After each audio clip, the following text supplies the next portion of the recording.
RM Automatisme et des partenaires, dont 3 Sigma, dont Didier François. Et la commercialisation elle sera faite d'une manière exclusive par ERM Automatisme. La société S2I, nous, on se limite, enfin, notre objectif, c'est de faire que la conception technique et pédagogique des produits, mais nous n'assurons pas la commercialisation que nous avons confiée à ERM Automatisme. Donc, une fois que le besoin a été estimé, donc il a été traduit après en cahier des charges, et Nicolas, je le laisse présenter. Merci Antoine, bonjour à tous.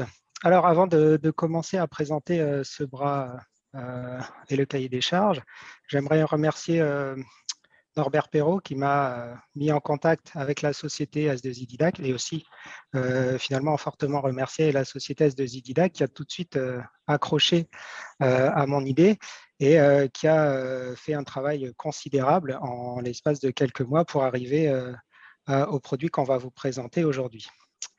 Donc, au niveau du cahier des charges, en fait, l'idée, c'est d'essayer d'avoir un système qui est le plus proche possible des systèmes réels, actuels et aussi futurs.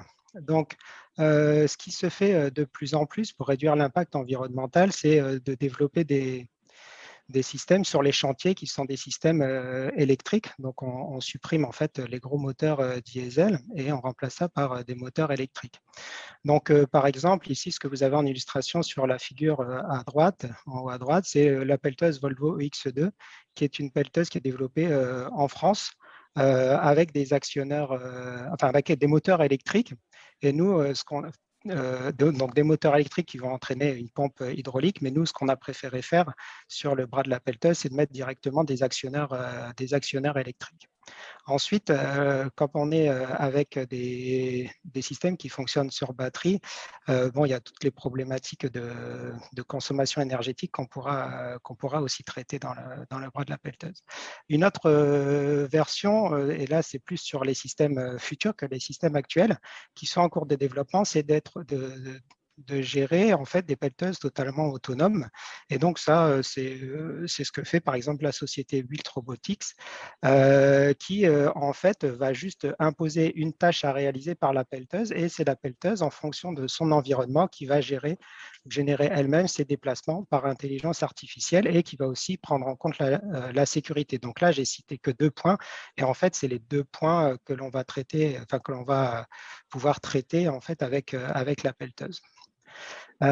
Et forcément, comme ce système est un support pédagogique, il fallait aussi avoir la possibilité de traiter un peu la quasi-totalité du programme de CPGE, donc de faire en fait un support qu'on puisse utiliser sur les 2 années de prépa, quasiment pour chaque activité.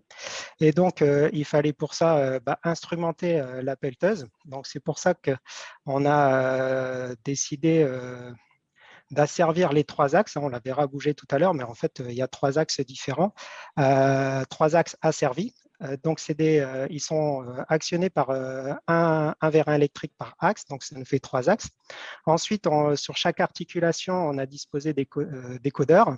Ce n'est pas des codeurs incrémentaux, ce sont des codeurs. Et là, on en a 4 parce que finalement, comme on le verra tout à l'heure, le système de mise en mouvement du godet, il est un peu particulier. Il dispose d'un système 4 barres et donc on a rajouté un codeur supplémentaire pour pouvoir pédagogiquement travailler de manière plus efficace sur le système 4 barres. Et aussi, on a rajouté, chose qu'on ne retrouve pas souvent dans les supports pédagogiques, des capteurs d'effort pour nous permettre de traiter la partie programme sur la modélisation des actions mécaniques, que ce soit en statique ou en dynamique. Donc, chaque vérin électrique, chaque tige de vérin est équipée d'un capteur d'effort. Et de la même manière, il fallait qu'on puisse utiliser tous ces instruments. Donc, il y a une interface homme-machine qui va permettre de piloter la pelleteuse, de faire les acquisitions et de visualiser toutes les mesures. Ensuite, pour répondre au programme aux différentes compétences du programme. On pourra également, à partir de cette interface homme-machine, permettre la commande de l'appelteuse par programmation soit par SysML, soit en Python, comme on pourra le présenter plus tard. Le fait de pouvoir faire ça dans l'interface homme-machine, ça va permettre aussi de pouvoir intégrer toutes les commandes qui seront générées pour l'appelteuse autonome à partir de l'intelligence artificielle. Donc, pour la conception mécanique, en fait, la pelleteuse, elle est constituée en fait de 4 grands sous-ensembles. On va retrouver le bâti, donc, qui est le socle de la machine, que vous voyez ici sur le modèle volumique. Donc, le bâti. La flèche, elle va être articulée sur le bâti, commandée par le vérin qu'on appelle le vérin de flèche. Donc là, on a repris les dénominations qu'on retrouve sur les systèmes réels. Le balancier, lui, est articulé sur la flèche et il est commandé par le vérin de pénétration. Et enfin, on retrouve le quatrième sous-ensemble, le godet, qui lui va être mis en mouvement par le vérin de cavage. Et on va revenir un peu plus tard sur la cinématique un peu particulière avec le système 4 barres. Donc voilà, 4 sous-ensembles et chacun sont commandés par 3 vérins électriques.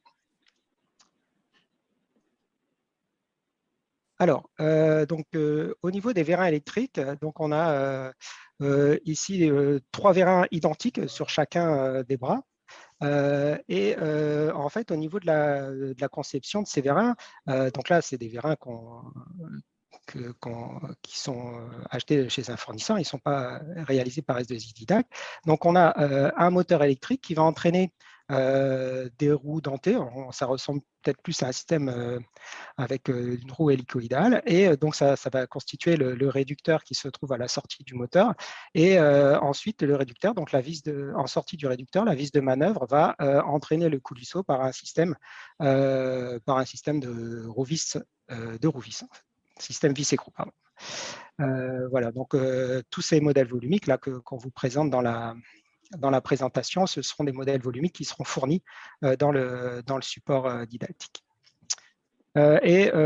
Pour compléter tout ça, on dispose également d'un capteur à effet Hall qui est présent sur la sortie du moteur, qui va nous permettre également, en plus des capteurs que je vais vous présenter en plus en détail par la suite, de disposer aussi d'une information sur la position du moteur et donc de la tige de vérin, ce qui va nous permettre de travailler les lois entrée-sortie cinématiques et géométriques. Voilà, on peut passer à la diapo suivante. Donc voilà, je vous disais tout à l'heure que j'allais revenir sur le fonctionnement de l'articulation du godet. Donc comme on le voit sur ce zoom ici, en fait, le vérin de cavage, lui, va entraîner en rotation par rapport au balancier un triangle de renvoi. Et ce triangle de renvoi, en fait, ce sera lui l'entrée du système 4 barres qui est constitué par le triangle, la bielle, le godet et le balancier. Donc, et là, on voit, je vais le donner en détail sur la diapo suivante, qu'on a disposé de codeurs. Donc, c'est les boîtiers noirs qu'on retrouve au niveau du godet. Donc voilà, au niveau des capteurs, on a donc, comme je le disais tout à l'heure, 3 capteurs de force qui sont disposés sur les tiges des vérins, donc on retrouve ici en rouge, et des codeurs qu'on va retrouver donc sur l'inclinaison du balancier, de la flèche, pardon, sur l'articulation entre la flèche et le balancier, sur l'articulation entre le triangle et le balancier, et enfin le dernier codeur qui va nous permettre de récupérer l'inclinaison du godet par rapport au balancier. Donc, pour avoir comme ça des informations qui vont nous permettre de traiter toute la chaîne cinématique de manière expérimentale. Donc, avoir un retour expérimental sur la position de tous les éléments du système. Alors, en termes de conception électronique, je prends la parole. Bonjour à tous. Le système intègre un microcontrôleur, évidemment, pour le piloter. Alors, il est embarqué par une carte TINSI 4.1 qui est basée sur un ARM Cortex-M7 à 600 MHz. Et dans la grande famille des cartes de prototypage à base de microcontrôleurs plus ou moins grand public et plus ou moins compatibles à Arduino, c'est la plus puissante qui existe sur le marché. Pour information, on est capable, par exemple, de calculer le modèle géométrique inverse directement sur ce microcontrôleur. Alors, cette carte TINSI, elle est connectée sur une carte mère qui va embarquer les hacheurs qui permettent de piloter les moteurs électriques qui sont intégrés au vérin. Donc, 3 hacheurs L9958 de ST Microelectronics. Et on va trouver également sur cette carte mère un certain nombre de composants qui permettent de s'interfacer avec les différents capteurs dont a parlé Nicolas précédemment. On n'a pas encore évoqué également la présence de capteurs de courant. Bon, ils sont sur la carte mère et ça donne des informations supplémentaires, hein, les courants qui sont consommés par les moteurs et que l'on peut éventuellement corréler avec les informations qui proviennent des capteurs de force. Enfin, avant de parler du joystick de pilotage, évidemment, dans ce système, il y a un ordinateur qui va se connecter à la pelleteuse via un connecteur USB que l'on voit en dessous du bouton d'alimentation ici. Donc là, vous branchez l'ordinateur sur cette prise USB et ça permet à l'ordinateur de pouvoir se connecter à la pelleteuse et de pouvoir le piloter. Donc on verra après différents types d'IHM de pilotage, mais il est possible également de piloter ce bras de pelleteuse avec un joystick, alors que je vais faire apparaître sur la caméra. Donc voilà, je pense que vous voyez le joystick ici, qui permet de piloter la pelleteuse et qui possède, en fait c'est un double joystick, qui possède donc 2 axes que l'on voit ici, enfin deux petites manettes de joystick que l'on voit ici, qui permettent de donner des consignes de vitesse sur chaque vérin. Alors, un des joysticks a 2 degrés de liberté, enfin, en tout cas 2 degrés de liberté de mesure hein, pour piloter le vérin de flèche et le vérin de balancier. Et le deuxième joystick utilise un de ces 2 degrés de liberté pour aller piloter le vérin du godet. Alors, ce système va permettre aux élèves de tester la difficulté d'imposer une trajectoire au godet, parce qu'il faut être capable de faire bouger différents verres en même temps. Et c'est pas facile comme ça, mais c'est quand même une expérience qui est très intéressante et qui permet de montrer l'intérêt ensuite d'avoir quelque chose de plus automatisé.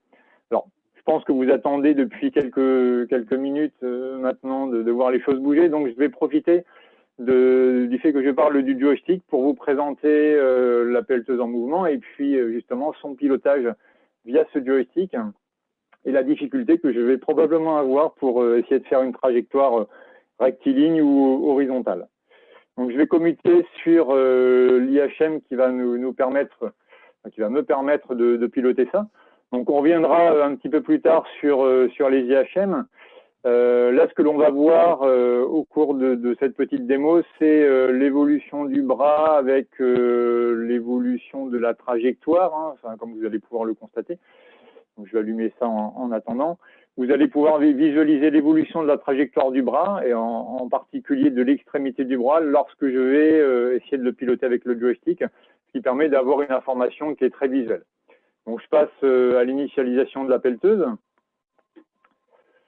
Voilà, quand ça sera fait, on la verra de nouveau réapparaître avec les bons angles sur le schéma. Et là maintenant, je vais activer les consignes et je vais alors vous montrer donc ce joystick qui permet d'aller piloter le balancier, celui-ci qui permet d'aller la flèche, celui-ci permettant d'aller piloter la flèche, celui-ci permettant d'aller piloter le godet. Voilà, donc je vais me remettre devant l'écran pour que ça soit plus facile pour moi pour piloter. Là, je peux effacer les points pour revenir à quelque chose de vierge. Et maintenant, je vais essayer de faire des trajectoires rectilignes. Alors, c'est pas forcément très facile parce que là, pour celle-ci, par exemple, il faut être capable de modifier, de faire bouger les 2 vérins en même temps. Voilà. Donc après un peu d'entraînement, on arrive à être un peu plus à l'aise, mais c'est jamais extrêmement facile de faire ce genre de choses. Et donc ça, comme je le disais, c'est une expérience très intéressante à réaliser pour les élèves. Autre chose que l'on peut voir hein, sur cet écran, ce sont les afficheurs numériques pour les efforts. Donc là, on peut voir qu'on n'a pas forcément, on a des efforts importants, mais qui peuvent être plus importants si jamais je redresse le balancier. Là, on voit sur la tige du vérin de pénétration, on voit l'effort qui augmente parce que le vérin est plus en extension. Alors, c'est le capteur d'effort ici est en traction, c'est la raison pour laquelle on a des efforts qui sont négatifs. Et même chose pour le vérin de flèche. Si je le bascule, on va fatalement augmenter les efforts comme on peut le voir sur les afficheurs numériques. Et puis, bien sûr, possibilité de modifier la vitesse. Et visualisation des angles. Donc, voilà pour ce premier exemple d'utilisation de la pelleteuse. Et là, je vais repasser la main à Nicolas qui va parler de choses qui sont liées aux asservissements.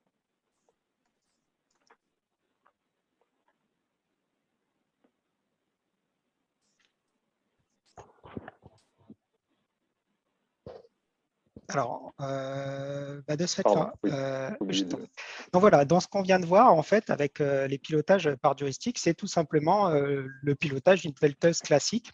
Et donc, la pelleteuse classique, comme le disait Nicolas, les déplacements, en fait, ils sont directement imposés par la commande via les joysticks. Et cette commande entraîne une commande en vitesse de chacun des trois vérins. Et le bras se déplace suivant ces trois articulations. Et en fait, c'est le conducteur de la machine qui va gérer ces consignes à la main pour faire en sorte que le déplacement soit celui qu'il veut, comme l'a fait Nicolas sur la démonstration. Pour nous, en fait, on va aller un peu plus loin que la pelleteuse classique parce que notre but, c'est de rendre la pelleteuse autonome. Et pour rendre cette pelleteuse autonome, en fait, il faut que le système qui travaille un peu tout seul, finalement, soit capable de connaître à chaque instant sa position et de faire en sorte que toutes les consignes soient bien respectées. Donc, on passe en fait d'une pelleteuse classique à ce qu'on peut appeler une pelleteuse pilotée. Dans ce cas-là, les trajectoires sont imposées par l'homme et elles sont contrôlées par le système. Donc imposées cette fois-ci sous forme d'angles qu'on va imposer aux différents axes des angles à atteindre. Donc ça va constituer nos consignes de position angulaire. Et on voit sur ce graphe qu'on a un retour sur les positions du bras. Et donc, en fait, le fait de passer d'une pelleteuse classique à une pelleteuse pilotée, c'est qu'on va avoir un asservissement qui est mis en place au niveau, au niveau du fonctionnement de la pelleteuse. Et les activités pédagogiques, en fait, elles sont énormément basées, en tout cas sur la partie modélisation des systèmes linéaires, sur ces asservissements, comme on le verra tout à l'heure. Alors, je vous présenterai après le schéma bloc de chacun des axes. Et pour rajouter la couche pelleteuse autonome, eh bien, en fait, là, les angles des bras et donc l'évolution des trajectoires que doit atteindre le godet principalement, même si le godet il sera mis en mouvement par la flèche et le balancier. Et puis l'angle du godet il sert juste à vérifier en fait que ce qu'on est en train de charger n'est pas en train de tomber. Ces différentes consignes sont maintenant imposées par le calcul d'intelligence artificielle. Donc, l'intelligence artificielle, qu'est-ce qu'elle aura en entrée? Elle va avoir la tâche à réaliser. Donc, par exemple, le technicien sur le chantier, il va dire de creuser une tranchée de tel point à tel point. Et la pelleteuse, grâce à une caméra, elle va filmer son environnement et elle va pouvoir être capable de gérer toute seule ces trajectoires et d'aller voir où est-ce qu'elle doit enlever de la matière et où est-ce qu'elle doit aller le déposer. Et ça, elle le fera de manière complètement autonome. Donc voilà un peu l'idée de l'évolution de la pelleteuse. Et sur quoi vont se reposer toutes les activités pédagogiques que je vais vous présenter par la suite. Donc, voilà en gros la constitution de l'asservissement en position pour chacun des axes. Donc, on a exactement la même chose. Ce qui va changer en fait au niveau des axes, c'est principalement la dernière boîte, on va dire, la structure articulée qui va dépendre en fait de la géométrie de chacun des éléments. Donc, on va avoir une structure articulée différente pour le mouvement de la flèche, du balancier et du godet. Donc, on retrouve sur la boucle d'asservissement, donc le codeur dont je vous ai parlé tout à l'heure, ceux que je vous ai présentés, qui vont nous permettre de créer notre asservissement en position. Donc, on a une consigne. Alors ici, l'exemple, il est donné quand j'ai mis un indice F, c'est pour la flèche. Donc, on a une consigne angulaire alpha FC. donc un angle de la flèche de consigne, qui va générer un écart de position. Et cet écart de position, en fait, il va être corrigé et il va générer un écart qui est en fait un écart qui est une image de la vitesse de déplacement du vérin. Et dans le capteur qu'on retrouve sur la boucle de vitesse, en fait, qui sera utilisée quand on pilote, par exemple, le système via les joysticks, ce capteur, en fait, c'est le capteur à effet Hall dont je vous ai parlé tout à l'heure, qui est monté sur le moteur de l'actionneur. Et après, dans le vérin, on retrouve, pour la commande du vérin, on retrouve ce dont vous a parlé tout à l'heure Nicolas, le hacheur, et on retrouve la modélisation classique, je dirais, des moteurs à courant continu, avec aussi possibilité, alors là j'ai mis le saturateur sur le courant, mais on va pouvoir, comme on le verra tout à l'heure, pouvoir jouer sur la saturation de la vitesse. On pourra imposer une vitesse maximale du déplacement de la tige de vérin. Donc, ça nous fait quand même pas mal de paramètres finalement sur lesquels on peut jouer. Donc, on a les correcteurs de la boucle de position. On va pouvoir jouer sur la vitesse de déplacement. Et voilà, donc ça nous permet de faire des activités pédagogiques assez poussées au niveau de cette manipulation. Alors, on va passer, je vais laisser redonner la parole à Nicolas pour présenter l'interface homme-machine. Voilà, alors justement, sur ces différentes activités pédagogiques, elles sont nombreuses, on verra ça par la suite. On a développé différents tableaux de bord en utilisant le logiciel MyVis qui permet de concevoir des panneaux de pilotage, de visualisation, ce qui permet de tracer sur des courbes les données qui sont acquises sur le système, ou alors via des affichages numériques, on peut les voir ces données, ou bien donc les mesures réalisées sur le système, ou alors des résultats de calcul du jumeau numérique, parce qu'on n'en a pas encore parlé, mais il y a un jumeau numérique qui est intégré à ce système, on va le voir, j'en parlerai un petit peu plus dans quelques instants. Donc avec ce logiciel MyVis, on va retrouver différents types de composants plus ou moins classiques. Donc dans les classiques, on a des curseurs, des affichages numériques, des courbes et autres, mais on est capable également de concevoir des composants plus adaptés à l'expérience à réaliser. C'est l'exemple que vous avez vu sur la démo que j'ai faite précédemment de ce schéma que l'on voit sur la droite avec les trois bras de la pelleteuse et puis la trajectoire qu'il est facile de visualiser avec les points qui se déplacent, alors que honnêtement, visuellement, quand on regarde la pelleteuse, on a l'impression de faire une trajectoire rectiligne en bout de godet, et si on regarde le graphique, on se rend compte que ce n'est pas le cas. Donc c'est vraiment un graphique qui apporte beaucoup pour visualiser la qualité d'une trajectoire lorsque l'on fait du pilotage manuel. Bon, ce qu'on retrouvera également dans MyVis, ce sont des tableaux de bord avec des zones d'édition de script Python pour la programmation Python, des schémas dynamiques de boucles fermées dans les applications qui en ont besoin. On peut également faire du pilotage par diagramme d'état. Bref, tout ça, ça va pouvoir s'intégrer dans ces différentes IHN qui sont adaptées à chacune des activités. Alors, je vous ai parlé du jumeau numérique. On va voir un exemple et puis une démonstration à ce sujet. Donc, tout d'abord, ce jumeau numérique a été conçu à partir d'un logiciel de modélisation physique. Alors là, vous avez une capture d'un des sous-systèmes de ce jumeau numérique et surtout, n'imaginez pas que c'est simplement trois boucles d'asservissement mises côte à côte, trois boucles comme vous avez pu le voir sur quelques planches précédemment. C'est quelque chose qui est beaucoup plus compliqué et qui représente le plus fidèlement possible les bras de pelleteuse avec bien sûr les asservissements, mais sa conception mécanique, les frottements que l'on peut trouver à l'intérieur, la partie initialisation, toutes les logiques de fonctionnement sont intégrées dans ce jumeau numérique et ça permet d'utiliser des tableaux de bord qui sont strictement identiques entre la pelleteuse réelle et le jumeau numérique. D'ailleurs, je vous ferai une démo dans quelques instants montrant le pilotage par joystick du jumeau numérique avec exactement le même tableau de bord que celui que j'ai utilisé précédemment. Bon, l'intérêt du jumeau numérique, c'est de pouvoir faire des comparaisons entre des résultats expérimentaux et de la théorie. Donc là, les comparaisons vont être aisées puisqu'on est capable de faire des superpositions sur des graphiques, d'exporter également des choses qui sont enregistrées sur la pelleteuse réelle ou sur le jumeau numérique pour pouvoir les comparer par la suite. Et puis un autre grand intérêt du jumeau numérique, c'est la possibilité de laisser à la classe de travailler sur tous les postes de la salle. Donc si vous installez Myvi sur tous les postes de la salle, tout le monde peut travailler en fait sur la pelleteuse, faire des activités différentes éventuellement. Et si vous avez plusieurs joysticks, vous pouvez également piloter par joystick, chacun sur son ordinateur, la pelleteuse.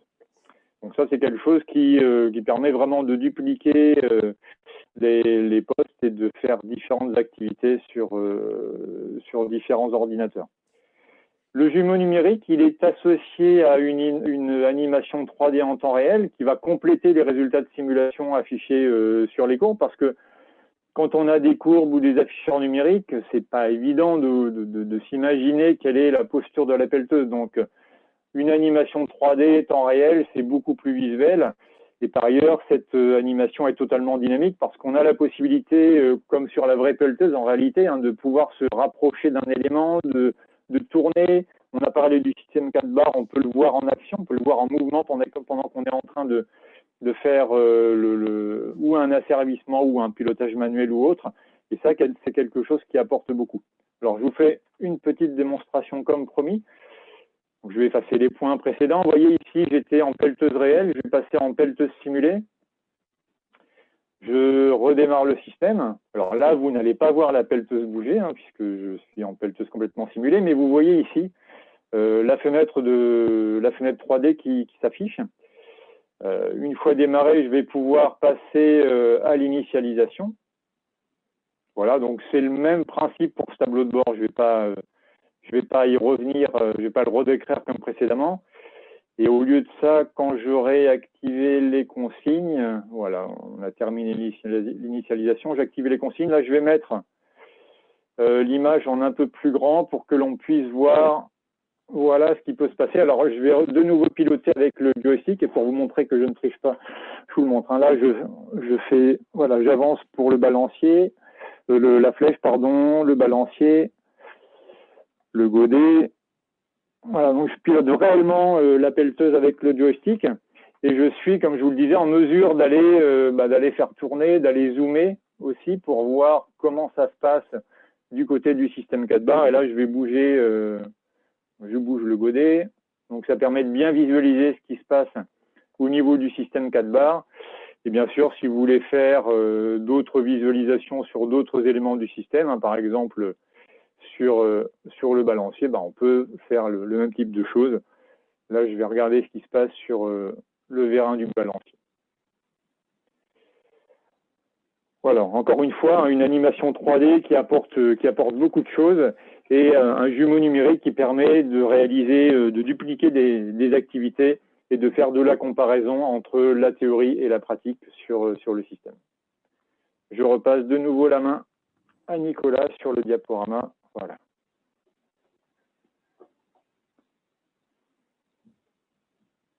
Ton micro est coupé, Nicolas. Nicolas, ton micro est coupé. Oui, merci. Donc, désolé.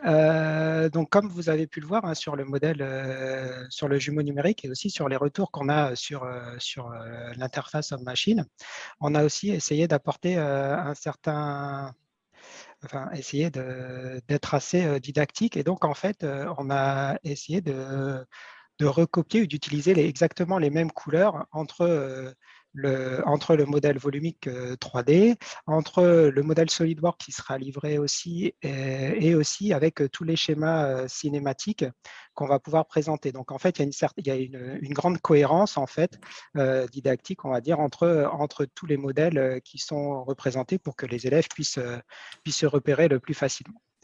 Donc maintenant, on va passer à la présentation des activités pédagogiques qui seront développées. Alors, ce n'est qu'une partie des activités pédagogiques possibles. Il y en a plus qui peuvent être créées, mais en tout cas, c'est a priori celles qui seraient développées, qui seraient fournies avec le système. Donc, comme on le disait tout à l'heure, en fait, on peut parcourir la quasi-totalité du programme. Alors, ici, j'ai mis toute filière parce que ces notions peuvent être intégrées à toutes les filières. Et puis, en fait, on est aussi sur les 2 années du programme. Donc, vous visualisez ici les différentes activités pédagogiques que je vais vous présenter, donc l'ingénierie système, les asservissements avec les systèmes linéaires continus invariants. On va faire de la géométrie, de la cinématique des systèmes de solides. On pourra faire de l'étude statique, du comportement séquentiel avec les diagrammes d'état, comme l'a dit tout à l'heure Nicolas, des études dynamiques, énergétiques de puissance également. Les correcteurs, on pourra aussi travailler dessus, avec notamment, comme vous voyez ici avec la petite pastille New, les correcteurs numériques qui seront intégrés dans MyVis que vous a présenté Nicolas. Et les 2 gros points qui sont un peu attendus, c'est l'intelligence artificielle avec ce que je vous ai présenté tout à l'heure rapidement, la mise en sécurité et le fonctionnement autonome. Donc voilà à peu près, voilà les TP que je vais présenter. Alors tous les TP, ils seront présentés de la même façon. Donc on parle de concept de TP. Ils seront toujours introduits par une problématique technique, donc qui constitue en fait une problématique réelle au niveau du fonctionnement des pelleteuses réelles, on va dire. Associé à cette problématique, on va avoir des compétences associées qui seront requises pour résoudre cette problématique. Et pour résoudre cette problématique, les activités proposées seront forcément en liaison avec ces compétences. Et à la fin des TP, on retrouvera toujours à la fin des activités de travaux pratiques, on retrouvera toujours une fiche de formalisation qui, la première question qui devra être posée, c'est est-ce que la problématique technique est résolue? Est-ce qu'on a réussi à répondre au problème? Et une synthèse technique sera aussi mise en place avec l'exploitation ou la confirmation que des éléments techniques qui ont été utilisés pour répondre à la problématique. Et à la fin, les élèves devront aussi se poser la question sur savoir si les compétences qui étaient requises ont été acquises à l'issue des TP. Donc voilà, alors la fiche de formalisation, je ne vais pas la présenter sur chaque TP puisque c'est à chaque fois la même. Je vais principalement me baser sur les problématiques techniques et les activités proposées, sachant que les compétences associées, c'est uniquement les compétences qui sont prises dans le programme officiel. Alors sur le premier TP d'ingénierie des systèmes, la problématique technique, c'est d'identifier les composants d'un brin de pelleteuse. Bon, on se doute bien que celui qui va piloter la pelleteuse est au courant de tous les composants qui existent sur la pelleteuse, mais ça fait quand même partie de sa formation. Donc, on est aussi là, vis-à-vis des élèves, à devoir être capable d'identifier les composants. Donc, cette activité de TP peut être faite au semestre 1, en fait, en première année. Et au niveau des activités proposées, eh bien là, c'est tout simplement de compléter en fait des chaînes fonctionnelles, donc à partir de l'analyse du système et aussi à partir de différents diagrammes fournis dans la documentation technique, tels que on peut le voir sur la planche suivante, des diagrammes BDD, des diagrammes IBD. Donc là, c'est une proposition, c'est toujours en cours de développement. On a en haut à gauche l'IBD pour l'ensemble du bras et en bas à droite, on retrouve l'IBD pour uniquement un vérin électrique. Donc après, bien sûr, il y en aura encore d'autres qui vont venir compléter tout ça. Donc voilà pour ce premier TP qui est en fait une découverte du système. Alors j'ai oublié de préciser que chacun des TP en fait il commencera toujours par une prise en main du système parce que comme l'a dit tout à l'heure Nicolas, ce qui est intéressant d'un point de vue de l'élève, c'est d'essayer de se confronter au pilotage du bras réel en imposant une trajectoire. Donc ça, ce sera toujours ou quasiment tout le temps la première activité qui sera faite par l'élève, donc c'est-à-dire de jouer entre guillemets avec les joysticks pour commander le bras. Voilà, donc au niveau du TP2 qui serait proposé, ce serait de modéliser et de caractériser les performances des systèmes. Alors, donc la problématique ici, c'est de manipuler le bras en respectant au mieux les consignes de l'opérateur. Donc, faire en sorte que si on lui demande de se déplacer d'un angle, le bras se déplace bien d'un angle et qu'il le fasse assez rapidement. Et aussi, une contrainte qui peut être ici très présente, c'est de ne présenter aucun dépassement pour éviter d'aller toucher quelque chose que le godet ne devrait pas toucher. Donc, cette activité, elle est également réalisable en semestre 1 et on pourrait aussi proposer une autre activité sur du fréquentiel qui serait entre le semestre 1 et le semestre 2. Donc, les activités proposées à ce niveau-là, ce serait modéliser le système sous forme de schéma bloc avec des schémas blocs à compléter par les fonctions de transfert. Les fonctions de transfert, elles pourraient être identifiées expérimentalement en traçant des courbes entrée-sortie, ce qui est possible de faire avec MyViz, et en identifiant des comportements de fonctions de transfert, de premier ordre, de deuxième ordre, voire des gains purs. Donc tout ça, ce sera possible de le réaliser dans l'interface directement, ou alors de se référer à la documentation technique. On sera aussi capable, à partir de modèles qui peuvent être donnés dans la documentation technique, de valider ces modèles à partir de résultats expérimentaux. Et l'intérêt en fait de ce système, et j'en ai pas parlé pour l'instant, c'est, comme vous avez pu le voir, on a dit qu'il était constitué de 4 sous-systèmes et de 3 boucles d'asservissement. Donc, le gros intérêt de ce système, c'est que les activités en îlot, en fait, elles sont simplifiées, elles sont facilitées. Et la présence du jumeau numérique, en fait, fait que quasiment sur chacune des activités, tout le monde, toute la classe peut travailler sur le même système. Alors bien sûr, toute la classe ne pourra pas être sur le système réel parce que le système réel, lui, il est uniquement relié à un seul ordinateur, mais tout le reste peut travailler sur le jumeau numérique qui présente quand même énormément d'intérêt. Donc là, par exemple, pour cette activité, on pourrait c'est une proposition, proposer 3 îlots d'activité qui travailleraient chacun sur une chaîne d'asservissement. Donc, un îlot travaillerait sur le comportement de la flèche, un îlot travaillerait sur le comportement du balancier et un dernier îlot travaillerait sur le comportement du godet. Donc voilà les propositions d'activité. Maintenant, sur alors, ce que j'ai appelé géométrie et cinématique des systèmes de solides. Donc là, c'est pour être plus général, c'est essayer de mettre en place des lois entrée-sortie. Donc, la problématique technique à associer, c'est que lorsque la pelleteuse est en mode autonome, elle doit réaliser parfaitement les trajectoires qui lui sont imposées. Et pour être capable de réaliser les trajectoires imposées, eh bien, on doit être capable d'imposer les bonnes consignes et de faire le bon traitement de ces consignes. Donc, ici, pour répondre à cette problématique, les activités proposées, ce serait déjà, alors ces TP peuvent être décomposés en plusieurs sous-TP, ça dépend à quel niveau de la progression on se trouve. On devrait identifier les liaisons, compléter un schéma cinématique ou essayer de comprendre le schéma cinématique. Et après, qu'on le fasse en géométrie ou en cinématique, c'est de mettre en place une loi entrée-sortie. Cette loi entrée-sortie, on peut le faire de manière théorique, donc c'est faisable. Ce sera cette modélisation vous sera fournie avec le TP et on pourra valider cette loi entrée-sortie grâce aux résultats expérimentaux, puisque comme je vous le disais tout à l'heure dans la présentation du système, on a beaucoup de capteurs. En fait, tous les capteurs ont été placés de manière à ce que on puisse valider ces lois entrée-sortie expérimentales. Et là, pour ces TP-là, en fait, on pourrait proposer une activité sur 5 kilos. Donc, en fait, comme je vais vous le montrer juste après, on pourrait proposer un îlot par cycle, sachant qu'il y a 4 cycles en fait sur le bras, et un sur la chaîne ouverte qui permettrait de positionner les éléments les uns à la suite des autres.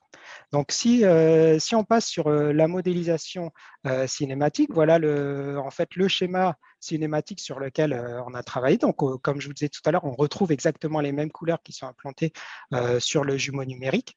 Donc, ici, ce schéma cinématique, il est peut-être un peu non, j'allais dire il est lisible, mais non, il y a beaucoup d'informations dessus, mais il n'y a pas toutes les informations, mais on retrouve notamment les angles qui vont permettre de travailler en fait sur la modélisation, et on peut très bien découper ce schéma cinématique en plusieurs en plusieurs chaînes. Donc, on aurait en haut à gauche la chaîne cinématique qui permet de mettre en mouvement la flèche. Au milieu, en haut, on aurait la chaîne cinématique qui permet de mettre en mouvement le balancier par rapport à la flèche. En haut à droite, on aurait la chaîne cinématique qui permet de mettre en mouvement, grâce au vérin de virage, le triangle. Et enfin, on pourrait retrouver la mise en mouvement, donc l'illustration que vous avez en bas à droite, du triangle, enfin la mise en mouvement du godet par la rotation du triangle. Et voilà, donc ça nous fait les différents îlots. Donc, si on peut passer sur le transparent d'après, voilà les différents îlots qui sont représentés par les différents cycles présents sur les chaînes cinématiques. Donc, voilà les 4 îlots qui sont identifiés. Et puis, le dernier îlot, en fait, lui, il se soucierait plus précisément de travailler sur la chaîne ouverte, c'est-à-dire de positionner le godet par rapport au balancier, qui est lui positionné par rapport à la flèche, qui, elle, est positionnée par rapport au bâti. Donc, voilà un exemple d'activité, je dirais, assez complète, qui peut être fait. Donc, si on part des îlots de 4 personnes, on voit qu'on peut mettre 20 élèves sur le système, ce qui fait la demi-classe de TP classique, en fait. Donc, ce système, en fait, à lui seul, permet de faire travailler toute la classe. Alors, bien sûr, les résultats expérimentaux, soit on les valide à partir du jumeau numérique, soit on les valide pour le TP qui aura accès au système réel, aux résultats mesurés. Mais rien n'empêche de faire tourner les élèves sur le système réel. Donc voilà pour le TP3. On va pouvoir passer au TP4. Donc là, l'intérêt du système, en fait, c'est de pouvoir aussi faire des analyses de statique et d'analyse d'effort. Donc la problématique technique, en fait, c'est un peu une problématique qui est liée au dimensionnement des vérins, c'est d'être capable de déterminer les efforts à fournir par les vérins en fonction de la géométrie du bras, en fonction de la charge qui serait à soulever par le godet, ou alors en fonction, parce que c'est ça le plus critique, en fait, en fonction de l'effort à fournir par le godet lorsqu'il est en train de creuser. Donc, on se retrouve un peu sur une problématique, on va travailler sur ces TP-là de la même façon qu'on a pu le faire sur la cinématique et la géométrique, à savoir qu'on va être capable aussi de travailler en îlots, en découpant un îlot, le système en 3 îlots pour identifier ces lois entrée-sortie en effort, je dirais, au niveau des 3 vérins, le vérin de la flèche, le vérin de pénétration et le vérin de cavage. Donc, c'est les activités proposées, elles le sont plus au niveau des compétences associées au niveau du semestre 2. Et on pourra alors modéliser les actions mécaniques de la pesanteur. Donc, comme on a un ensemble de solides, il faut être capable de pouvoir déterminer la position du centre de gravité d'un ensemble de solides, par exemple. Et on pourra déterminer théoriquement les relations entre les efforts en entrée et les efforts en sortie de chacune des chaînes, et valider expérimentalement ces lois, puisqu'on connaît parfaitement le poids des pièces, ce sera fourni, le poids et la position des centres de gravité de chacune des pièces sera fournie dans la documentation technique, et le système dispose de 3 capteurs d'effort, un sur chaque tige de vérin. Donc, toutes ces activités-là permettront de faire une validation expérimentale des lois mises en place. Alors, ensuite, comme vous l'a dit Nicolas tout à l'heure, au niveau de la commande dans MyVis, dans l'interface homme-machine, on va être capable de mettre en place des diagrammes d'état donc programmés de manière, je dirais, graphique. Donc là, ça permettra en fait de pouvoir travailler sur le comportement en mode séquentiel du bras et de permettre d'automatiser le mouvement du bras. Alors là, ici, par exemple, j'ai mis sur un cycle de chargement-déchargement, parce que quand la pelleteuse sera en mode autonome, ce sera à elle de définir ses propres trajectoires, et donc de dire qu'il faudra qu'une fois qu'elle a atteint son point de chargement, elle mette en mouvement son godet pour faire le chargement, etc. etc. Donc, ce TP, ces activités peuvent être faites en semestre 2, puisqu'on voit, c'est en fin de semestre 2 qu'on peut commencer à parler d'analyse séquentielle. Et puis, en semestre 4, on pourra modifier directement le comportement en proposant des solutions techniques. Voilà, et donc là, ici, je rejoins ce qu'avait dit Nicolas tout à l'heure, c'est que grâce aux jumeaux numériques, en fait, on n'est pas obligé d'avoir le système réel, tout peut se faire sur l'interface aux machines, il suffit d'installer le logiciel sur chacun des ordinateurs et toute la classe, en fait, peut travailler sur le jumeau numérique avec la programmation par diagramme d'état. Et puis l'intérêt, c'est qu'aussi, l'élève est jamais forcément sûr, enfin, le professeur n'a jamais 100% confiance dans ce que proposait l'élève. Donc, le fait de travailler sur le jumeau numérique, c'est qu'on évite quand même des comportements un peu non désirés, même si tout est fait pour que la pelleteuse dispose de différentes sécurités et de limites pour ne pas l'abîmer. Donc voilà, sur le TP5. Ensuite, bien, on va utiliser pleinement la présence des capteurs d'effort et pouvoir être capable de prendre en compte le comportement dynamique du bras sur les efforts à fournir par les vérins, qui rentrent en compte dans une problématique technique qui est le dimensionnement des différents vérins. Donc, comme vous l'avez vu, hein, de manière quasi statique, on va dire, quand Nicolas a fait l'essai tout à l'heure, on avait le vérin qui était à peu près avec un effort de 190 newtons, ce qui est quand même pas négligeable, et on était en statique. Alors, en dynamique, on monte avec des efforts beaucoup plus importants, donc c'est quand même une problématique assez importante à traiter. Donc là, on pourra, dans les activités proposées, aux environs du semestre 3, on pourra montrer l'influence de l'inertie du bras par différentes sollicitations du bras et de la même manière, à partir des différents principes fondamentaux de la dynamique, des théorèmes énergétiques, etc., mettre en place des lois qui permettent de relier l'effort d'entrée aux paramètres d'inertie des pièces et au paramétrage des différents éléments dans le système. Voilà. Et là, à nouveau, il faudrait que je le dise à chaque fois, mais tout peut être fait aussi par l'ensemble de la classe ou par îlot, déjà par îlot sur chacun des actionneurs et sur l'ensemble de la classe en utilisant le jumeau numérique. Alors, pour les TP suivants, on va parler de la correction. Donc, de choisir le correcteur pour optimiser le comportement du bras. Alors, quand je dis du bras, c'est à nouveau pour chacun des sous-ensembles. Donc, on pourra, ça, c'est des activités qui sont principalement développées au semestre 3 et au semestre 4. Même si, comme vous le voyez en bas dans les activités proposées, la correction intégrale, elle fait maintenant partie du semestre 1. Là, je parle principalement pour le programme de PSI, PCSI, PSI. Elle fait partie du semestre 1, donc la correction pourra être proposée sur des tableaux de bord, peut-être un peu plus simplifiés, plutôt que de prendre en compte tous les correcteurs, on prendra un tableau de bord simplifié pour les élèves de première année, par exemple. Donc, comme on l'a vu sur l'interface machine, on pourra disposer de plusieurs types de correcteurs et on pourra régler les paramètres de chacun de ces correcteurs, ce qui permettra à l'élève dans les activités proposées déjà de choisir le type de correcteur en fonction des contraintes imposées par le cahier des charges et une fois qu'il a choisi son type de correcteur, de choisir les valeurs à introduire dans ces correcteurs. On aura également la possibilité de modéliser des codeurs numériques. Donc ça, c'est la nouveauté aussi du programme, c'est-à-dire que l'élève pourra aller regarder les lignes de code qui sont associées au correcteur numérique et de directement jouer dans les lignes de code plutôt que d'aller le faire via un curseur à régler sur une réglette.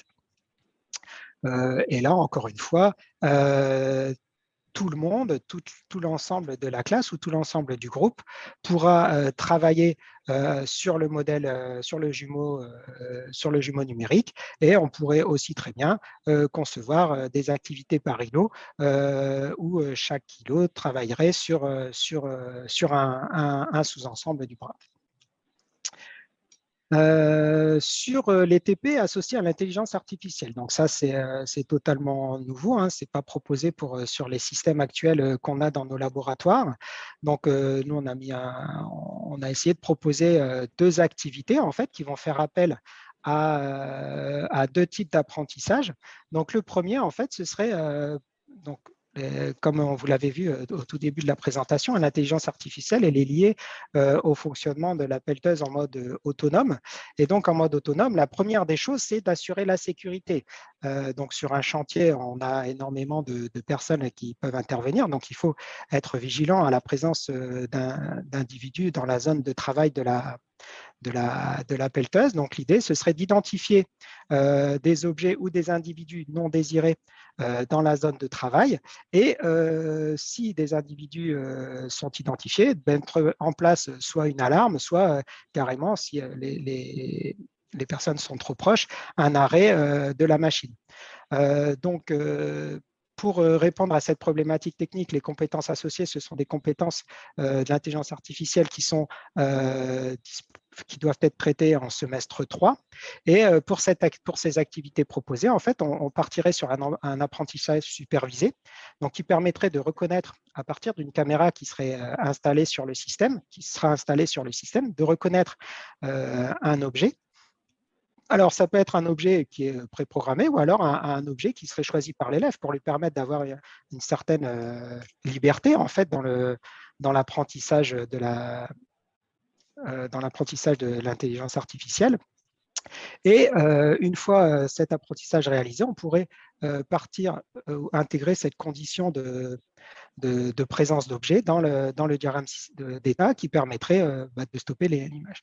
Donc voilà, sur cette petite illustration, comment ce serait implanté. Donc on aurait un objet qui se déplace et qui se rapproche de la pelleteuse, et quand il est un peu trop proche, on dirait d'arrêter le bras de la pelleteuse. Alors, le système tel que vous le voyez, en fait, c'était peut-être indiqué tout en haut, mais on ne l'a pas précisé.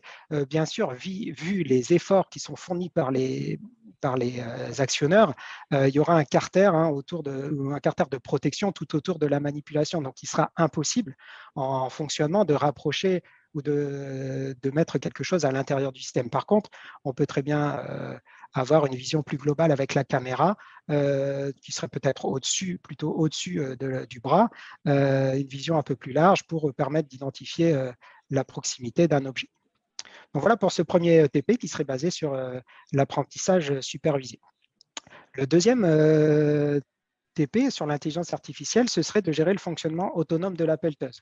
Comme je vous disais tout à l'heure, le fonctionnement autonome de la pelleteuse, il part de l'étude de l'environnement de la pelleteuse, d'une tâche à réaliser, et à partir de ces deux informations, l'intelligence artificielle va générer elle-même les mouvements du bras pour réaliser la tâche demandée et en respectant son environnement. Donc là, à nouveau, en fait, on fait appel aux mêmes compétences que le TP précédent, sauf que cette fois-ci, le mouvement du bras, en fait, il sera réalisé par un apprentissage par renforcement. Alors pour ça, en fait, on va essayer de proposer travailler sur un profil de chantier avec partir d'un point et aller à un point B, et de mettre en fait des obstacles ou un profil avec des zones à éviter. Et donc l'intelligence artificielle, en fait, elle va calculer à partir de cette image, essayer d'optimiser sa trajectoire. Donc, c'est ce que j'ai essayé de représenter sur cette figure. Donc, vous voyez en haut à gauche la pelleteuse qui a été faire son chargement au point A, et ensuite qui doit passer au-dessus de cet obstacle. Alors ici, c'est une montagne, mais ça peut être un tas ou autre chose, et qui doit venir le mettre au point B.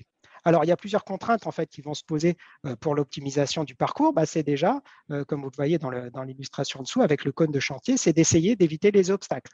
Donc, lors de son apprentissage, la pelleteuse, si elle rencontre un obstacle, elle sera pas bonifiée dans son comportement. Par contre, on pourra avoir un point de bonification si elle continue son parcours sans atteindre l'obstacle. De la même manière, ce qu'il faut bien voir, c'est que quand on bouge le bras, on joue uniquement pour positionner le godet, on joue sur l'articulation de la flèche et l'articulation du balancier, et il faut faire en sorte que le chargement qu'il y a dans le godet ne se renverse pas au cours du mouvement du bras et de la flèche et du balancier. Donc, il faut aussi que l'intelligence artificielle gère l'horizontalité du godet pour éviter qu'il y ait un renversement. Donc là, de la même façon, l'intelligence artificielle, elle pourra prendre en compte ce critère pour améliorer sa trajectoire. Et ce qu'on peut aussi imaginer, c'est que comme on est sur un système électrique, ben, il faudrait qu'on ait aussi une optimisation du parcours qui soit assurée en optimisant la batterie. Pour faire en sorte que la durée de vie, enfin la durée d'utilisation de la batterie soit la plus optimale possible. Donc, ces critères pourraient aussi rentrer en compte dans le calcul d'IA, sachant que grâce aux jumeaux numériques, en fait, on pourrait avoir accès à la consommation électrique de chaque vérin, puisqu'on a les entrées UEI qui sont déterminées par le jumeau numérique. Donc, on a aussi possibilité d'intégrer cette consommation électrique au niveau du calcul du parcours le plus optimal possible. Donc voilà à peu près les activités pédagogiques qu'on proposera avec le système, sachant que sur cette dernière activité, il y a beaucoup de choses qu'on peut mettre en place et tout ce qui est sur intelligence artificielle, libre à chacun de proposer après les choses qu'il veut. Et pareil pour les autres activités. Donc voilà un exemple de TP d'asservissement. Donc ils sont encore en cours de rédaction. Hein, donc c'est pour ça qu'on ne va pas passer dans le détail ces activités. On va plus se montrer en fait tout ce qui est possible de faire sur ce TP dit d'asservissement. Donc on va retrouver toujours dans les TP. Donc la première page que j'ai pas mise, c'est-à-dire la fiche de synthèse du TP avec les compétences associées au programme. Ensuite, on va passer sur l'identification de la problématique, la présentation du système, et puis, comme je vous le disais tout à l'heure, la prise en main du système avec une petite phase de jeu, entre guillemets, où l'élève a le joystick en main et il va devoir piloter la pelleteuse. Alors, suivant le TP, ce sera avec des consignes un peu particulières. Ce qu'on peut imaginer sur ce TP-là, c'est d'essayer de positionner, de faire en sorte que le bras aille dans une position donnée en suivant une certaine trajectoire. Est-ce que c'est possible de le faire à la main? Comme on l'a vu tout à l'heure, c'est assez difficile, d'où l'intérêt d'asservir le bras pour faire en sorte que le bras suive un ensemble de trajectoires imposées. Donc, une fois la prise en main réalisée, on passera sur l'activité proposée avec ici, par exemple, la modélisation du système où l'élève sera guidé par une succession de questionnements ou d'activités qui lui permettront de faire appel aux différentes compétences requises pour répondre à la problématique technique proposée. Et à la fin, là, on peut passer sur la diapo suivante. Il y a une troisième page qui est tout aussi lisible, hein, c'est voulu. À la fin, on retrouvera quand même une partie validation. Alors, validation du modèle vis-à-vis des résultats expérimentaux, puisque c'est quand même un peu l'intérêt des activités de travaux pratiques. Et on retrouvera aussi une fiche de synthèse qui permettra de valider le fait que la problématique technique et on a répondu à la problématique technique et de valider que les compétences sont acquises.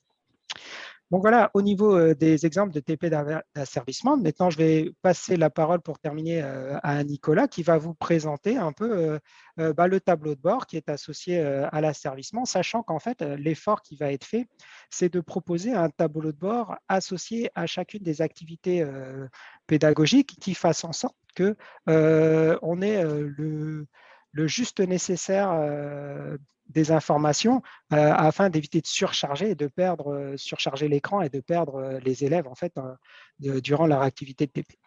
Voilà, je te passe la parole, Nicolas. Merci. Je reprends la main donc et je vais passer sur ce tableau de bord asservissement pour vous montrer son utilisation en direct sur la vraie pelleteuse. Alors une petite description tout d'abord des différents éléments que l'on va trouver.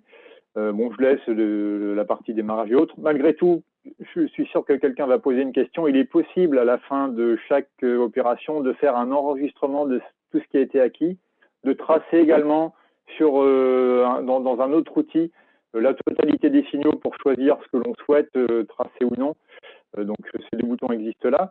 Ensuite, plus spécifiquement sur cette activité, on va être capable de choisir l'actionneur à piloter. Alors, ça sera ou la flèche, ou le balancier, ou le godet, en fonction des besoins. Les différents éléments ont des inerties différentes, donc ça peut être intéressant de voir justement l'influence de ces inerties sur les réglages des asservissements. En termes de réglage, on travaille sur l'asservissement de position ici, avec un proportionnel intégral avec saturation de vitesse. Alors, potentiellement un proportionnel intégral dérivé, pardon, hein, puisque par défaut, on propose un proportionnel seul, mais on a la possibilité de modifier les gains du régulateur de la partie intégrale et de la partie proportionnelle, qui sont par défaut à 0 ici. Et puis, on peut modifier également la vitesse limite de mouvement. Alors, par défaut, il est à 5 millions par seconde. J'ai mis ça à 10, c'est plus intéressant. Ensuite, en termes de consignes de l'actionneur, on peut choisir entre différents types de consignes, l'échelon, le sinus, trapèze et autres. Donc, j'utiliserai l'échelon et le trapèze pour ce que je vais vous montrer. Le sinus est également intéressant pour faire des diagrammes de Bode point à point. Vous savez, vous définissez une amplitude, une fréquence, et puis on est capable de mesurer un rapport de gain entre la consigne et la mesure, et également un déphasage entre la consigne et la mesure. Bon, c'est une opération qui est relativement longue, donc je ne vais pas faire la démo sur ce sujet-là. Je vais plus vous montrer les aspects réglages, comment on peut visualiser l'influence de différents types de réglages du PID sur le fonctionnement de la pelleteuse et l'intérêt des différents éléments du régulateur PID. Alors, je vais redémarrer. On va donc faire une initialisation de tout ça.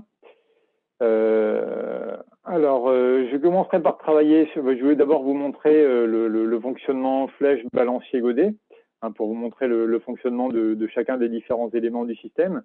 Et puis ensuite, voilà, donc je fais la phase d'initialisation. Donc ça permet à la pelleteuse d'arriver avec les vérins embutés et puis d'avoir le 0 pour la longueur des vérins et puis les codeurs. J'active les consignes. Maintenant, je vais spécifier des consignes de position, donc pour chaque axe. Bon, simplement pour vous montrer comment ça fonctionne. Donc, par exemple, pour la flèche, je la mets à 70 degrés d'angle, je vais la descendre à 40 comme ceci. Donc, avec le réglage initial. Voilà, je peux aussi travailler sur le balancier. Le balancier, je vais lui donner une autre consigne. Voilà, on a vu le balancier bouger. Et puis, idem, sur le godet, on peut travailler comme ceci et puis lui donner une consigne différente éventuellement. Bon, voilà, ça permet de faire bouger les éléments les uns par rapport aux autres. On voit les graphiques qui s'affichent au fur et à mesure. Mais je vais me concentrer maintenant sur un travail sur la flèche pour vous montrer l'intérêt des différents éléments du PID et l'influence sur le résultat. Alors, on va démarrer avec un signal en créneau avec un offset de 40 degrés, une amplitude de 10 degrés. Ça veut dire qu'on va aller entre 40 et 50 degrés alternativement avec une fréquence de 0,15 Hz pour que l'on puisse voir le système bouger en créneau. Alors, on a la possibilité de définir une durée pour avoir une capture fixe.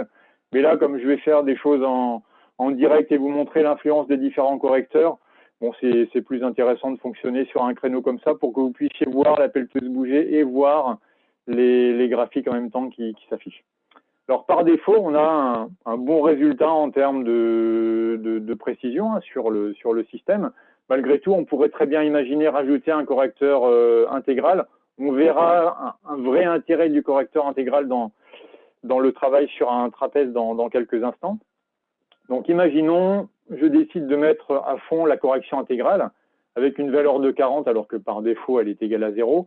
Et là, on voit l'influence que l'on a l'habitude de voir hein, du paramètre de l'intégrateur, à savoir le dépassement que l'on peut visualiser et même les petites oscillations. Vous le voyez sur la vidéo de la pelleteuse, vous le voyez également sur ces graphiques, les petites oscillations qu'on a autour du point d'arrivée de la consigne. L'intérêt d'un gain dérivé, alors l'intégrale rajoute du retard en fait. La dérivée va permettre d'apporter une certaine avance de phase, donc de rattraper le retard. Et si j'augmente le gain dérivé, je le mets à la moitié de ce qui est possible, je vais constater que là, je fais un arrêt net sur le résultat que l'on peut voir ici. Donc, on a vu, hein, une augmentation du dépassement avec le gain intégral, et puis grâce au gain dérivé, on fait la récupération de ce dépassement. Alors, pourquoi mettre un gain intégral alors que sur cette réponse en échelon, on n'était pas si mal? Effectivement, on peut se poser la question, mais on va voir l'intérêt que ça a sur une réponse en trapèze. Donc, je passe sur le trapèze. Alors là, j'ai des éléments supplémentaires qui s'affichent dans mon interface, puisque je peux, en plus, spécifier le temps de montée, je peux spécifier la largeur, la largeur niveau haut, je peux spécifier le temps de descente pour définir mon trapèze comme je le souhaite. Et là, ce que l'on peut voir sur le trapèze, c'est ce qu'on appelle l'écart de traînage, à savoir que j'ai une consigne donc de position cette fois-ci qui suit un profil que l'on retrouve couramment hein, dans les machines. On a rarement dans les machines des profils en échelon comme ça sur des asservissements de position, mais très souvent des profils en trapèze ou des trapèzes avec des coins arrondis. Et là, on voit cet écart de traînage, à savoir que la position de la pelleteuse ne rattrape jamais la consigne. Et ça, on peut l'améliorer justement avec ce gain intégral que je remets de nouveau au maximum. Et là, maintenant, je peux voir que le gain intégral permet de rattraper, si je fais une petite pause là, j'avais donc cet écart de traînage ici, que l'on voit bien. Et là, avec le gain intégral, j'ai réussi à rattraper. Et puis, sur la montée, je suis complètement ma consigne. J'ai toujours, en revanche, ce déplacement qui apparaît. Alors, comme tout à l'heure, en augmentant, pas si fort, en augmentant la dérivée, j'ai toujours le dépassement qui est, qui est un petit peu moins fort, mais qui est toujours présent. Et en réalité, un gain optimal serait plutôt, enfin, des réglages optimaux seraient plutôt ceci, là, sur la réponse à ce trapèze, serait plutôt ceci, hein, un KI qui est égal autour de 20. Et puis le KD qui lui serait à peu près à la moitié, donc ce qui permet de limiter les oscillations que l'on peut avoir. Alors je vais faire un petit zoom quand même sur la différence entre le gain 40, ce que je vous ai montré précédemment, ce qu'on voit ici, et puis je vais passer pour le créneau d'après avec un réglage différent. Voilà, maintenant je vais faire une petite pause. On va visualiser là sur ce zoom les oscillations que l'on a avec uniquement le gain intégral à 40. Et là, on va visualiser sur ce zoom le résultat que l'on a avec le gain intégral à 40 et l'action dérivée à 0,05, ce qui montre l'apport en diminution du dépassement de cette partie du réglage. Bon, voilà le type de manipulation que l'on peut faire en asservissement sur ce système, qui est vraiment bien adapté pour montrer l'influence des différents paramètres de correction. Alors, ce qui est aussi intéressant, j'aurais dû commencer par là, ce qui est aussi intéressant, c'est de commencer par montrer que si le gain proportionnel n'est pas assez fort, ben voilà ce qui se passe. On n'arrive même pas à rester parallèle à la consigne, et puis si on est encore moins fort, on va carrément ne pas rejoindre le plat du haut très correctement. On voit plus d'ailleurs si je repasse à l'échelon, on voit qu'on a quand même du mal à suivre la consigne. Voilà. Il faut un certain temps pour l'obtenir. Donc influence de ces différents gains et tout ceci en étant très dynamique puisqu'on peut modifier des réglages pendant le fonctionnement du système et vraiment voir ce que ça donne directement sur les résultats et sur les courbes. Au passage, en bas à droite, vous pouvez visualiser la tension d'alimentation et le courant de la même manière en fonctionnement en temps réel. Voilà donc pour cette manip. Donc je vais arrêter. Je vais revenir sur les planches. Alors, je vais passer ces planches puisque j'en ai parlé en direct pour laisser enfin la main à Nicolas de nouveau pour la partie conclusion et les questions-réponses.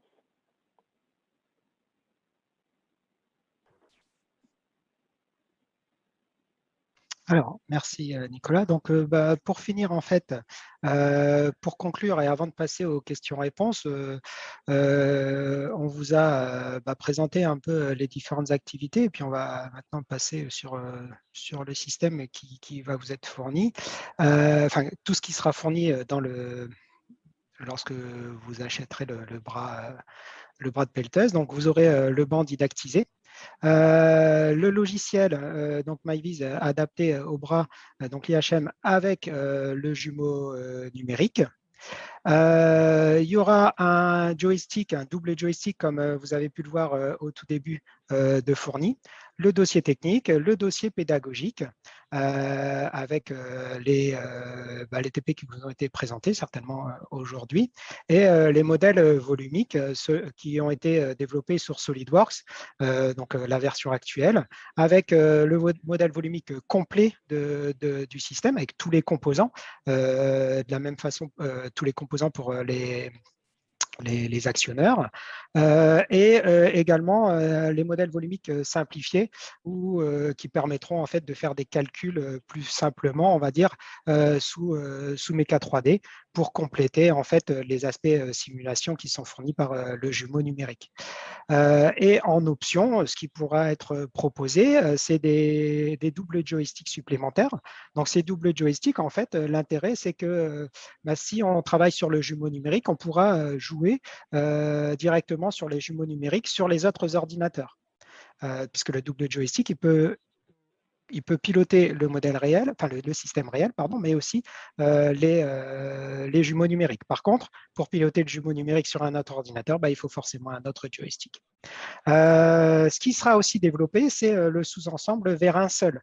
Donc, en fait, on aura à côté de ce système un autre sous-système, on va dire, mais complètement à part, qui permettra en fait de travailler uniquement sur le vérin électrique, ce qui permettra de faire de manière un peu plus facilement l'identification de l'actionneur sans son environnement. Et donc dessus, en fait, dans ce sous-vérin électrique, donc ce sera livré également avec une interface, l'interface MyViz associée, et on pourra faire tout ce qui a été présenté par Nicolas à l'instant sur le bras complet, mais uniquement sur le vérin. Et on pourra aussi faire l'identification fréquentielle ou d'autres choses comme ça, comme on peut le faire sur le. Et enfin, un autre sous-système qui sera plus simple et qui va reprendre uniquement un axe à service, c'est-à-dire l'axe entre le balancier et le godet. Donc, un système un peu plus limité, en fait, où on va avoir le matériel, donc un support, les logiciels et également les modèles volumiques associés. Donc, ce sous-ensemble, en fait, il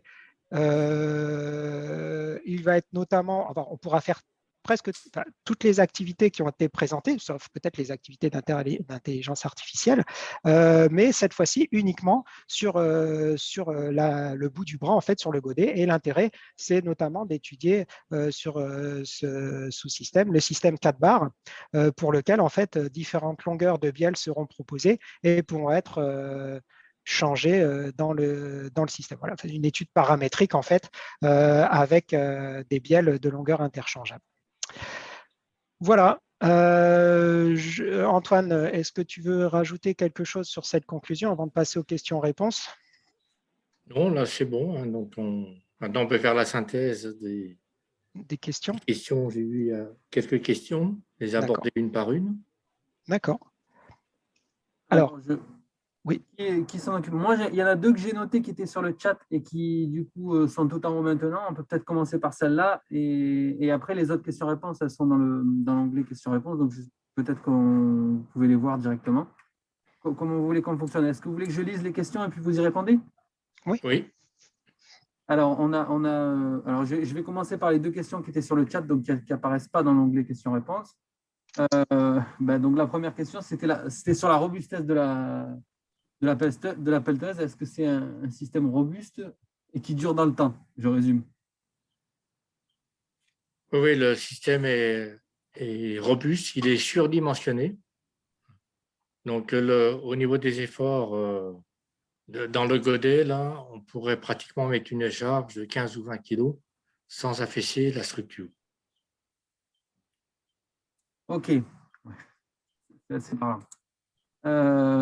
ensuite, peut-on visualiser les signaux en entrée-sortie du HR pour travailler sur les 4 cadrans de fonctionnement, par exemple? Alors après, il y a une précision à cette question qui disait, en ce qui concerne les signaux des HR, visualise-t-on en entrée les signaux de commande PWM et en sortie les ondulations de courant et les créneaux de la tension d'alimentation des moteurs? Alors, je vais répondre à la question en partie, peut-être. Alors, on peut visualiser le courant sur les scopes dans MyVis, comme on a pu le voir. En revanche, pour ce qui est des signaux de commande PWM et des créneaux de tension d'alimentation des moteurs, on doit brancher un oscilloscope pour visualiser ces signaux-là, parce que les PWM fonctionnent à 20 kHz. Donc, on ne peut évidemment pas faire de la capture sans oscilloscope de ce type de signaux. Sur la pelleteuse telle qu'elle existe à l'heure actuelle, on n'a pas la possibilité de brancher des points de mesure comme ceci. Maintenant, bon, c'est aussi une question pour Antoine sur le sous-ensemble, le V1 par exemple seul, si on aura ce type de point de mesure ou pas. Là, on note, je dirais, la question et on verra l'implantation de points de mesure, soit sur la pelleteuse, soit sur un sous-système. Donc, c'est à l'étude. On le met en ce que j'appelle dans la phase 2. Voilà, ça sera à l'étude. Parfait. Merci. Ensuite, une dernière question qui a été posée sur le... Non, deux du coup qui ont été posées sur le chat, mais récemment. Il nous demande les dimensions de la maquette réelle. La maquette réelle, elle fait en centimètres, 120 cm de long, 32 de large et 58 de hauteur. Et ça pèse à peu près 30 kg. OK. Donc, merci, Antoine. Encore une autre question il y a eu la réponse du coup sur le chat. Donc... Oui, j'ai écrit en même temps pour que tout le monde puisse avoir l'info en fait. Ça, c'est pratique. Moi, je le note après, ce sera sur le... Bon, il y a des erreurs, mais voilà. Bon, merci. Et j'ai vu qu'il y avait encore une autre question sur le chat. Est-ce que c'est compatible avec MATLAB Simulink, par exemple, pour récupérer les résultats? Alors, tout dépend ce qu'on entend par compatibilité. Donc, pendant que je réponds quand même un peu à la question, peut-être que la personne qui a écrit ça peut préciser. Toujours est-il que les résultats, comme je l'ai indiqué, peuvent être sauvegardés. Cette sauvegarde se fait au format texte, pardon. Bon, extension .csv, mais on pourrait avoir n'importe quelle autre extension, ça serait pareil. C'est du texte séparé par des virgules, ce qui permet de recharger ces données enregistrées dans MATLAB pour faire de la visualisation dans MATLAB. C'est plus l'aspect compatibilité avec Simulink que je ne vois pas bien en fait sur ce qui serait compatible avec Simulink dans le peut-être le modèle multiphysique. C'est peut-être le modèle multiphysique en fait. Le modèle multiphysique n'a pas été fait avec Simulink. Voilà. Ouais, c'était ça, je pense, la question. Le modèle multiphysique, le jumeau numérique n'a pas été fait avec Simulink et il est fourni sous forme compilée avec des paramètres. Ça, je vais répondre à une autre question en même temps. Avec des paramètres qui sont modifiables. On peut modifier certains paramètres du jumeau numérique et précisément pour répondre à une question, on peut mettre une charge sur le jumeau numérique, effectivement. Et c'est aussi un des intérêts du jumeau numérique, c'est qu'il est possible de faire des choses qu'on ne peut pas faire sur le vrai système. On peut très bien mettre 100 kg sur le jumeau numérique. Sur la vraie pelleteuse, ça va être un petit peu compliqué parce que le godet, même s'il est grand, a une taille qui est escalée. Voilà, on peut aussi modifier les paramètres de moteur sur le paramètre de moteur des vérins sur le jumeau numérique. Donc ça, c'est faisable sur un jumeau numérique. C'est évidemment pas faisable sur la vraie pelleteuse. On ne va pas s'amuser à changer les vérins. Ok, donc du coup, par rapport à MATLAB Simulink, on peut exporter les données, les résultats d'expérimentation via un format texte. Par contre, le modèle n'a pas été développé sous Simulink. Ça résume bien. Et après, par rapport à la question sur la charge du jumeau numérique, c'est oui. Voilà, tout à fait, c'est oui. OK. Donc maintenant, on va passer aux questions qui sont posées dans l'onglet questions-réponses. Je commence par les plus anciennes. Donc là, on est toujours apparemment sur le jumeau. Le 3D du jumeau numérique est créé comment? Importation de SolidWorks? Oui, alors c'est vrai que j'aurais pu enchaîner puisque je parlais du jumeau numérique. La 3D est créée par en fait, c'est une animation de fichiers STL qui sont effectivement créés à partir du modèle SolidWorks. Et puis, puisqu'on parle encore du jumeau numérique et de SolidWorks, le jumeau numérique, la partie mécanique dans le jumeau numérique a été créée à partir d'importation du modèle SolidWorks. C'est-à-dire qu'on a dans le jumeau numérique toutes les masses, inerties, etc., longueur, tout ce que l'on veut, directement importé à partir de SolidWorks. Donc, pour résumer la réponse à la question, l'animation 3D, on anime des fichiers STL qui sont produits à partir de SolidWorks. Pour ce qui est du cœur de calcul, hein, du moteur de calcul qui sert à animer cette animation 3D, c'est vraiment directement le modèle SolidWorks qui a été importé qui pour faire la partie conception mécanique hein, dans le jumeau numérique, à laquelle on a rajouté tout ce qui est asservissement et logique de fonctionnement. Parfait, merci. Ensuite, question suivante, est-il possible de mettre le système en réseau? Alors, on connecte l'ordinateur de pilotage via un câble USB qui arrive sur la pelleteuse, comme je le disais. Donc, on ne peut pas brancher la pelleteuse elle-même via une prise Ethernet du réseau Ethernet d'un établissement. Et en fait, l'idée, c'est qu'il n'y a vraiment qu'un seul ordinateur qui puisse dialoguer avec le système réel. Parce que si on suppose qu'il y a plusieurs ordinateurs qui envoient leurs consignes en même temps, ça commence la pelleteuse, elle perdra la tête. Donc, en fait, on joue principalement sur la présence du jumeau numérique pour que le groupe d'élèves qui n'est pas en face du système puisse quand même travailler sur le jumeau numérique.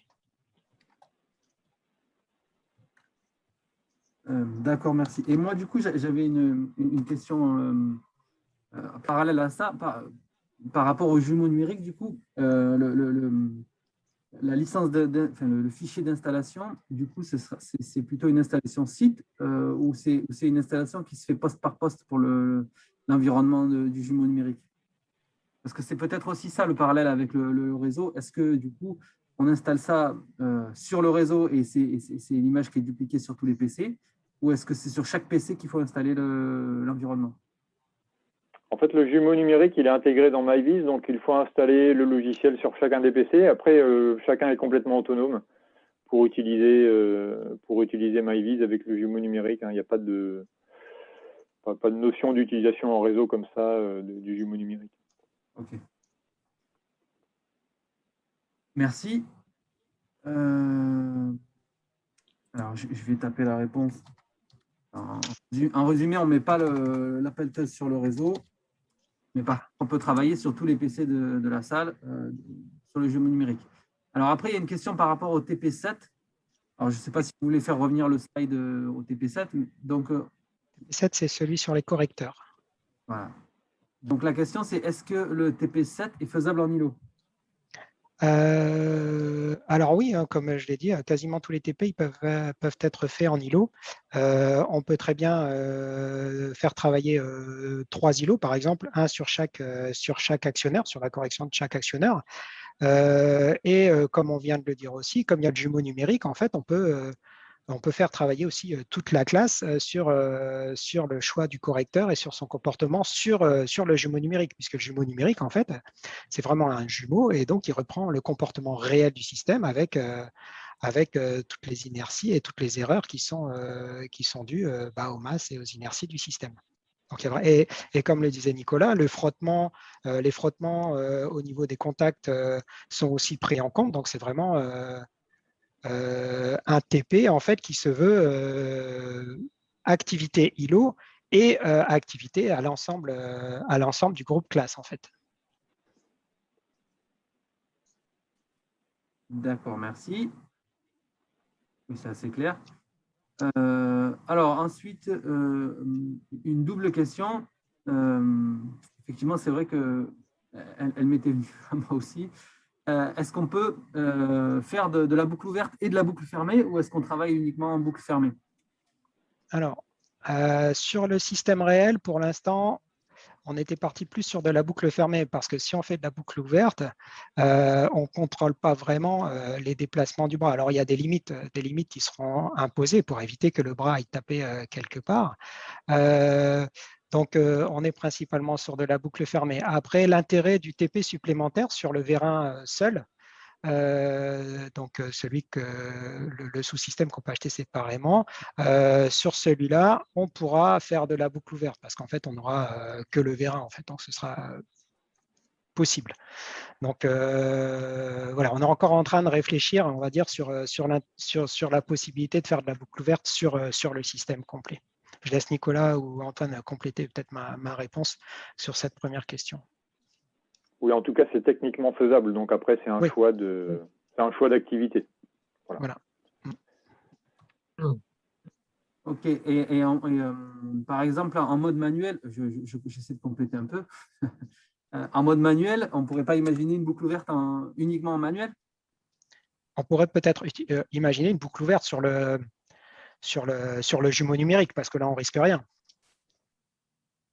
Alors, il faut voir aussi que quand on est en mode manuel joystick, on est en asservissement de vitesse. Donc, on est en boucle ouverte sur la position. Enfin, la boucle de position est ouverte. On est en asservissement de vitesse.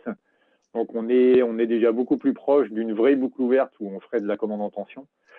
Donc, on pourrait aussi très bien imaginer piloter avec le joystick les tensions d'alimentation des vérins. Voilà, techniquement, il n'y a aucun problème. Après, c'est juste un choix de pertinence d'activité ou pas. Ouais, c'est un peu à ça que je pensais. Après, tout dépend de quelle boucle on parle. Voilà. Exact. Parce que la boucle ouverte, quand on parle de boucle ouverte, c'est la boucle d'asservissement en position qui est ouverte. Oui, voilà, c'est ça. Donc, de ce fait-là, Nicolas a raison. Quand on pilote avec les joysticks, on est en boucle ouverte finalement, puisqu'on est sur la boucle de vitesse. Exactement. Alors, merci. Et alors, du coup, la deuxième partie de la question, c'était le prix du système. Alors là, Antoine, peut-être que c'est toi qui vas répondre. Le prix du système, il sera aux alentours de 12 800 € TTC.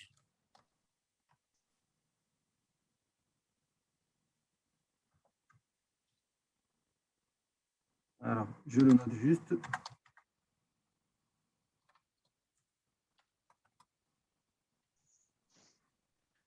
Pour le système de base, pour l'instant, les options, on est toujours en train de les évaluer. Là, Jérôme complète sa question, Jérôme Létard, avec un point 3, comme on est en train de répondre à sa question, en fait, il a rajouté à la fin, commercialisé à partir de quand? Effectivement, je viens de voir la question. Oui. Antoine, une idée? Il est commercialisable, je dirais, tout de suite. Après, c'est la livraison. Pour être sérieux, on peut livrer un premier exemplaire, je dirais, courant octobre, fin octobre, au mieux. Avec la moitié, je pense, des activités pédagogiques et l'engagement de livrer les autres TP avant la fin de l'année ou tout plus tard, début de l'année qui suit.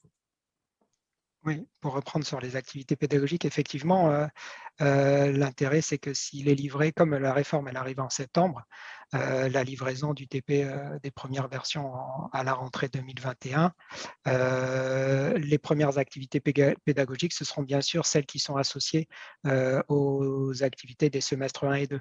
Et c'est pour ça, comme Antoine le dit, pour la rentrée 2022, les TP associés aux semestres 3 et 4 arriveront un peu plus tard. Le plus tôt possible, mais pas forcément au moment des premières livraisons. Parfait. Donc, au mieux à partir d'octobre, avec les activités pédagogiques associées aux 2 premiers semestres, si je résume. Voilà, c'est ça. Voilà. Donc, je reprends maintenant le fil des questions. Alors, l'identification expérimentale des fonctions de transfert est en boucle ouverte et ou en boucle fermée? On en revient on revient à la question de tout à l'heure.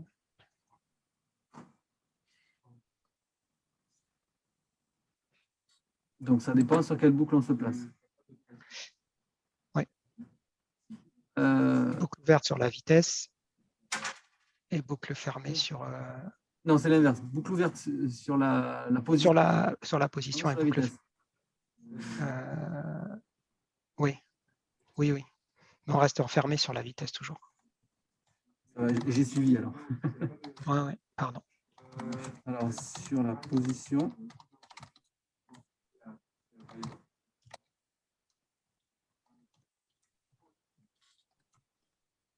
OK. Bon, ensuite, on a un merci. Donc, de rien. Le prix, donc, il a déjà été donné. Et il y a une dernière remarque. Merci pour cette proposition de matériel qui associe les nouveaux points de programme et les plus anciens sur un truc qui brasse un peu Newton. Voilà. Et de rien. Au plaisir. Voilà. Donc, moi, j'ai plus de questions, sur le chat. Ah, non, c'est bon, c'est pas des questions, c'est plutôt des commentaires qui arrivent. Donc, je ne sais pas si vous voulez conclure, messieurs. Alors, on va reprogrammer, puisqu'il y a certaines personnes qui ne pouvaient pas s'inscrire pour aujourd'hui. Donc, on va reprogrammer un webinaire le 28 mai au matin. C'était une des journées qui était prévue pour les journées de l'UPSTI. Comme c'est décalé au mois d'octobre, donc on refera un webinaire le 28 au matin, le vendredi 28.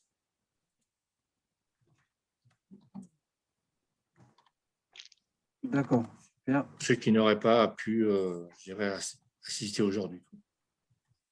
Bon, et après, il faut également savoir que le webinaire d'aujourd'hui sera diffusé sur le YouTube de la chaîne de RL, qui sera accessible à tout le monde.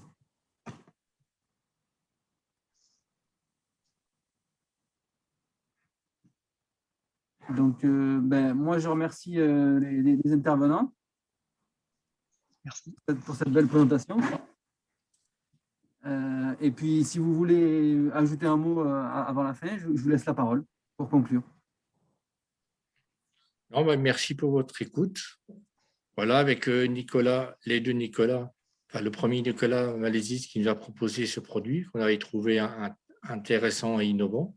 C'est pour ça qu'avec ERM, en partenariat avec eux, on a décidé de le financer et de le réaliser dans un délai relativement court, parce qu'on a commencé ce produit mi-décembre, et là, on est début mai, et on est à peu près à 80% de ce qu'on voulait faire.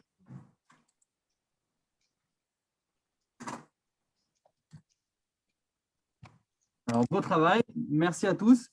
Merci. Et au 28, alors. Voilà. Et je pense que d'ici là, si certains ont des questions, peut-être qu'ils peuvent les transmettre. Comme ça, on pourra peut-être faire une planche ici où on reprend les questions qui ont déjà été posées ou les questions qui auront été posées d'ici là, parce que peut-être que la vidéo sur YouTube va engendrer des questions. Donc, je ne sais pas si on peut mettre une adresse mail d'une personne pour envoyer les questions. Bon, ça, comme on a les adresses mail des personnes, ce qu'on va faire, c'est qu'on va envoyer la présentation qui a été faite aujourd'hui, le PowerPoint qui a servi. Ouais. Ça sera comme ça à la base pour identifier des questions éventuelles. Alors, moi, ce que je m'engage à faire également, s'il y a des questions qui sont posées sur le YouTube, puisque dans les commentaires, je les noterai et on pourra aussi y répondre. Et sinon, je peux aussi, voilà, je viens de mettre un mail sur le chat. Donc, vous pouvez aussi poser vos questions à cette adresse-là et on y répondra, on les notera et on y répondra au prochain webinaire. Très bien. Voilà, merci à tous et puis au 28.